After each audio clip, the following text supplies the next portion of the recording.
संस्कारहीन संतान जिम्मेदार कौन। वसुधा कभी अपने सास ससुर के साथ नहीं रहती थी। उसने उनको कभी बहू का सुख नहीं दिया, न तो अपने बच्चों को ही उनके साथ रहने दिया। वसुधा को एक लड़का और एक लड़की थी। उसके पति ने भी अपनी पत्नी की ही बात मानी। जीवन के अंतिम क्षणों में वसुधा के सास ससुर चाहते थे कि वह अपने बच्चों के साथ रहें।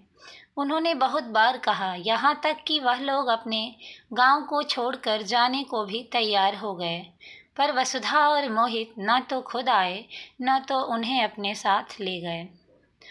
बूढ़ी आंखें भला कब तक इंतजार करती। एक दिन अकेलेपन से उबकर दोनों ने जहर पीकर आंखें बंद कर लीं। मरने के बाद वसुधा और मोहित भी पहुँचे। आज वसुधा 65 वर्ष से ऊपर की हो चुकी है। शुगर आदि कई तरह की बीमारी होने के कारण वह बहुत परेशान रहती है। मोहित की आंखों में भी मोतियाबिंद हो जाने के कारण उसे दिखाई नहीं देता है।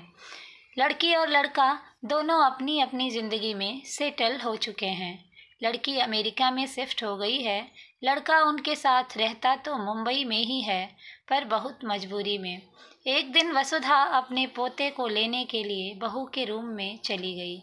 उसकी बहू ने जब देखा तो डांटते हुए बोली, आपकी यहाँ आने की हिम्मत कैसे हुई? किसी के कमरे में जाने से पहले पूछ तो लेना चाहिए। और हाँ, बच्चे को कभी हाथ से छूइएगा मत, दिन भर खांसती रहती हैं। वसुधा अवाक। उसने बेटे की ओर देखा तो उसने कहा, सही तो कह रही है मीनू, आपको इधर आने की क्या ज़रूरत है।